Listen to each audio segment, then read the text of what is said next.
Hello, this is Robert Sheldon, inventor of the juice catching cutting board. Today we're going to be talking about cooking it and carving a chicken. This is the holidays. Chicken and poultry are very popular during this time of the year, as you know. So we're going to show how effective the board is at carving the chickens. They're usually pretty juicy, and trapping those juices and saving them for other purposes like gravies and sauces. Today all we're doing is just a simple roasted chicken. It's going to be sitting on a bed of chopped up vegetables, onions, carrots, and celery, a little salt and pepper, a little garlic, and that's basically going to be it.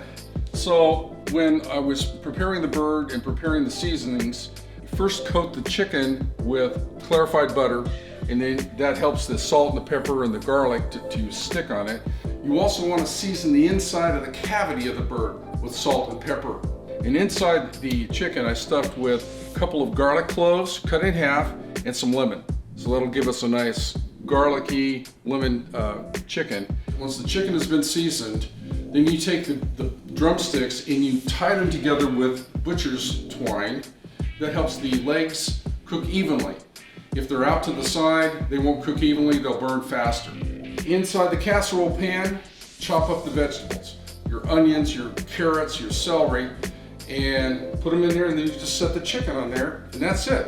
And this chicken has a little bit of brown on it, a little bit of color, so it's cooking nicely and needs to go back in the oven for about an hour and 10 minutes. And it's going to look great. It's going to taste great with all the juices flowing down onto the vegetables, and it's going to be delicious.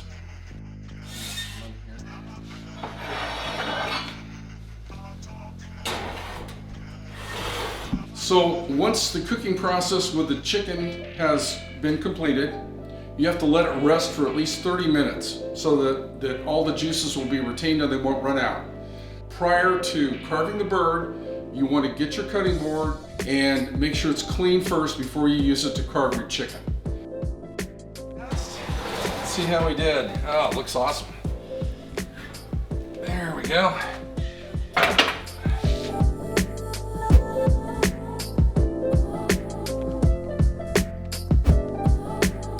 So we're looking for between 160 and slightly up. So we insert it in between the leg and the breast, and we're at 165. It's perfect. And we'll do this one, same deal, and we're at 172. That's totally acceptable. So everything is looking perfect. So now that we have the chicken looking real good, we're gonna let it rest for 30 minutes, and then I'm gonna stick the vegetables back into the oven while the chicken is resting and pour a little bit more butter on them and let them caramelize a little bit further. So this is a very juicy chicken, and all the juices are running into the holes, which is what you want, so that you can save them and they're not running all over the counter.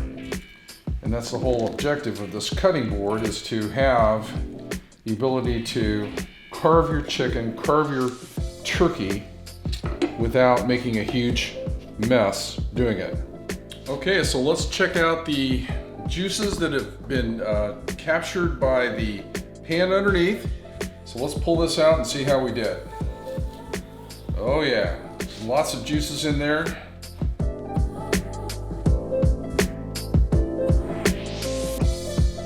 You can use that for gravies and sauces, or just to pour over the chicken when you serve.